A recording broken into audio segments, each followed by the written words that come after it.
In order to show his uniqueness, God inserted pictures of discontinuity into the biological world.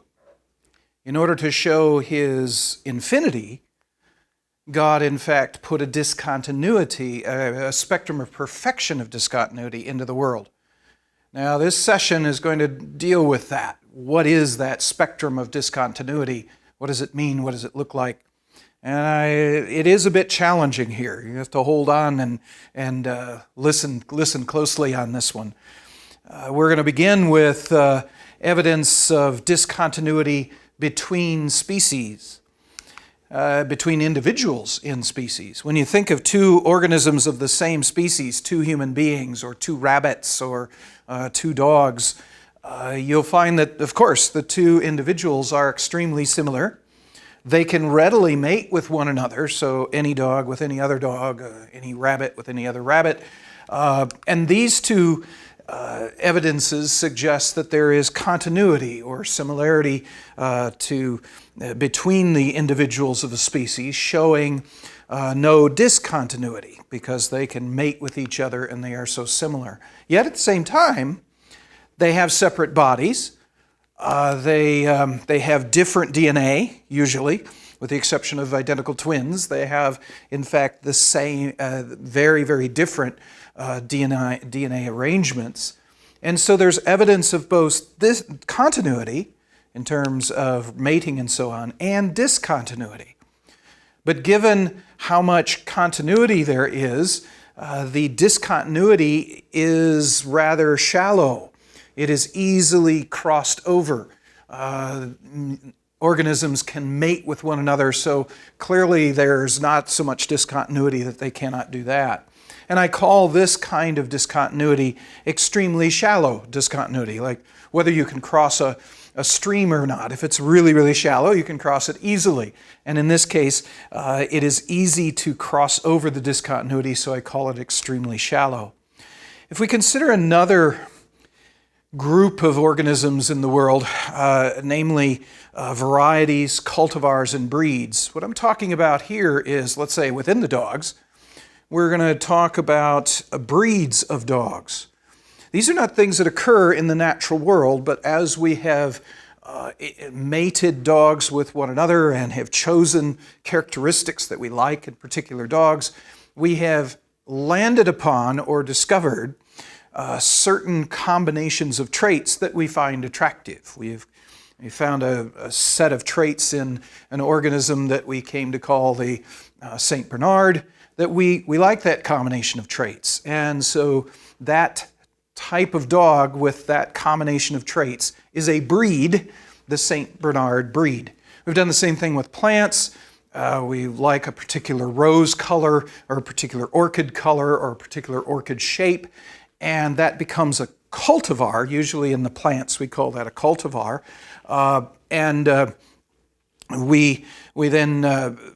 We like to keep breeding that particular form because we like that combination of characters. So breeds, cultivars, varieties, another name sometimes for the plant cultivars, are things that we have discovered by breeding, or we've created by breeding. When we consider those particular, compare one breed with another, one variety with another, one cultivar with another, we find that the St. Bernard has a recognizable shape and form. It has a recognizable morphology, meaning that it is distinguishable from other organisms, other breeds, other varieties, and therefore it's evidence of discontinuity between breeds. But at the same time, they readily mate across the breeds. So a St. Bernard doesn't really have much trouble breeding with a German Shepherd or whatever. They don't even seem to have a preference for their own breed. And what's interesting too is if you don't cause them or don't kind of control what they mate with and so on, the breeds will just indiscriminately mate with other breeds, and pretty soon, after a couple generations, you can't identify the breeds at all. The breeds do not persist under natural circumstances. Same with the cultivars. You release a particular cultivar of rose or raspberry or tomato into the wild, and very quickly, after a few generations, sometimes even after a single generation, they've mated with other cultivars, varieties, or the wild type, and they're no longer recognizable. They don't persist in the natural world. They disappear completely in the natural world. We didn't discover the breeds in the natural world. We didn't discover the cultivars. We created them by controlling their breeding. So as soon as we leave them under natural circumstances, those breeds, cultivars, and so on disappear. That suggests that there's a large amount of continuity. There is much more continuity than there is discontinuity. Now, it's a little more discontinuity than there was between individuals of the same, let's say the same breed, but it's still there's still a lot more continuity between these groups than there is discontinuity. So I call that very shallow. Now we can compare two species, two different species. We can compare the one zebra species with another zebra species, or a zebra species with a horse species. And here, again, we have recognizable forms. But arguably, the difference between two species is a bit more than the difference was between two breeds of that species. So there's a little more discontinuity than there was in the case of varieties and breeds. And under natural circumstances, species persist through history. In fact, we've got pictures, drawings of species in caves that go back thousands of years, showing the same species has persisted for very, very long periods of time under natural circumstances.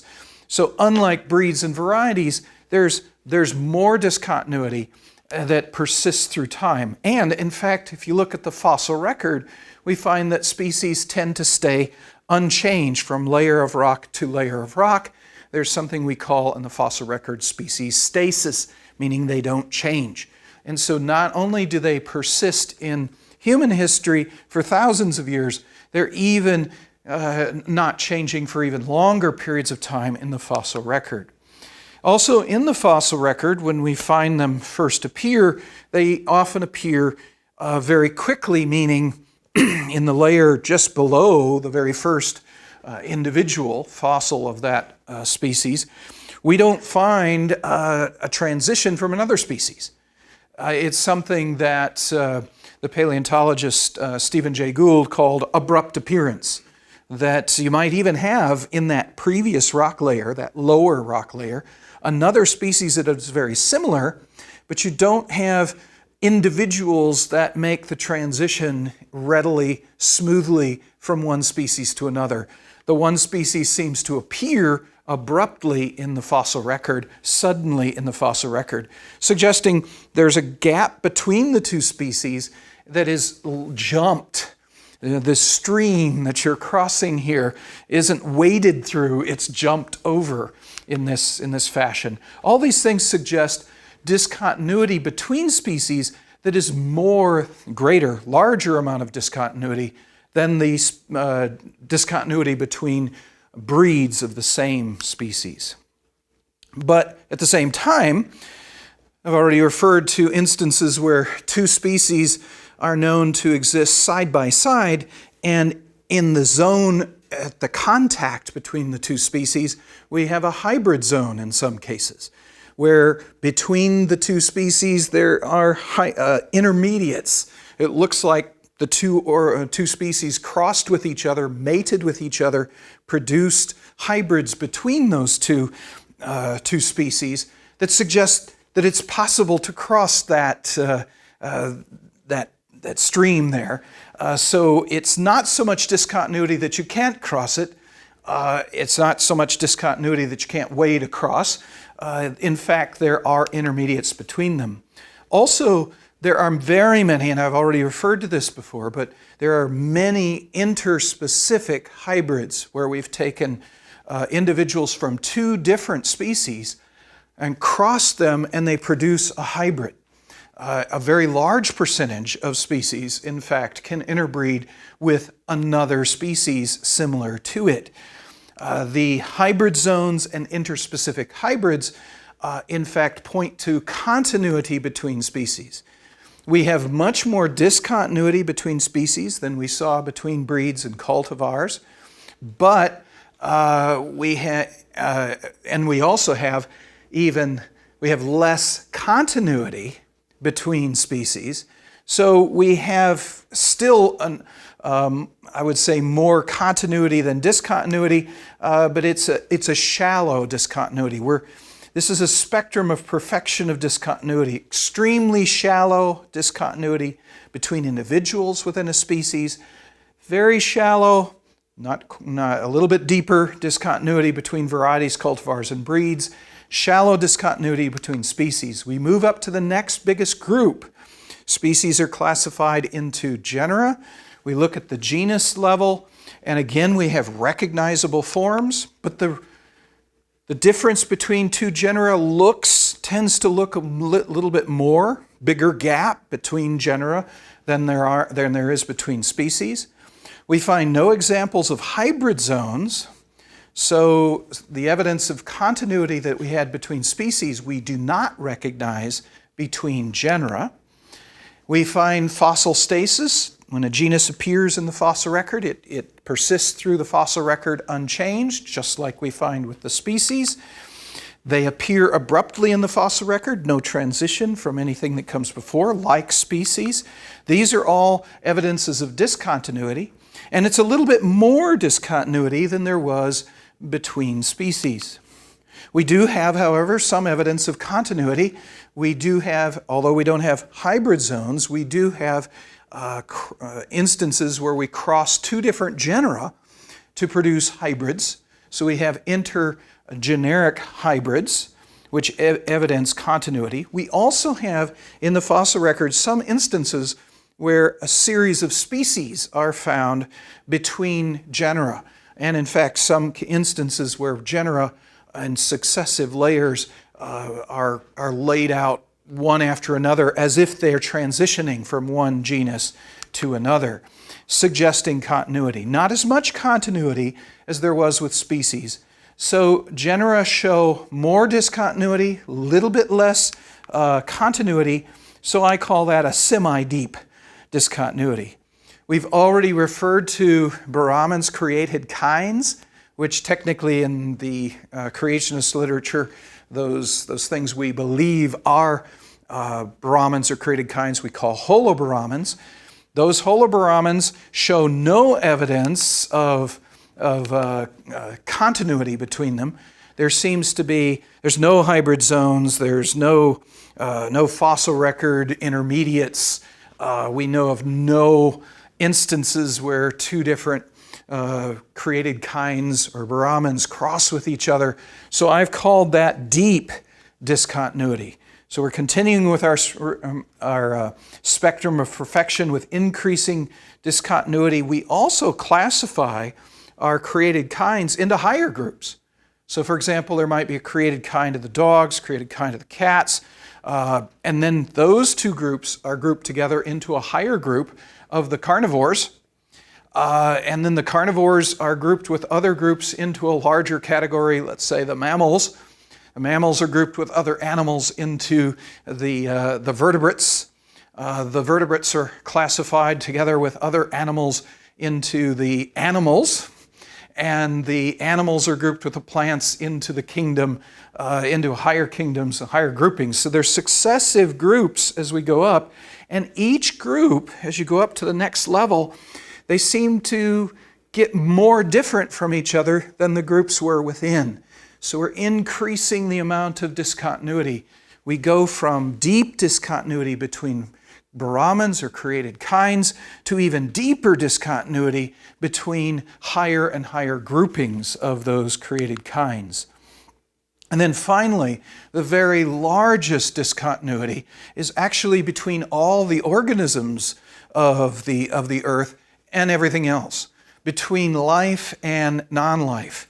Here we have the very deepest of the discontinuity, where we have an enormous gap in that discontinuity gap between organisms and non-organisms. One of those gaps is in terms of complexity.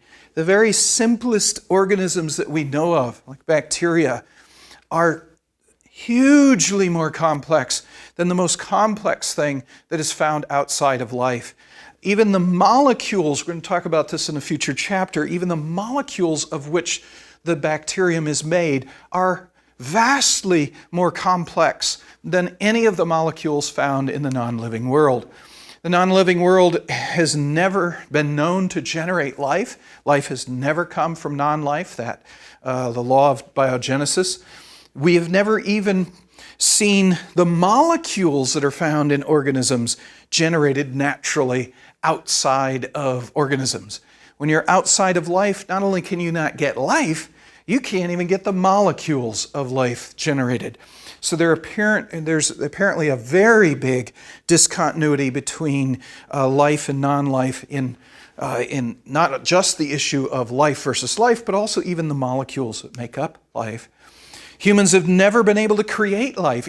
So not only does it not occur naturally, but humans, with all their ingenuity, with all their intelligence, with all their manipulative ability, they have never been able to generate living organisms from non-living organisms. In fact, we haven't even been able to, as has been already pointed out, to make a dead thing come back to life, a truly dead thing to come back from life. So the physical world cannot create life at all. It appears to be a general rule that the physical world cannot produce a non-physical thing like life. So the very largest of the discontinuities in this spectrum of discontinuity is between life and non-life.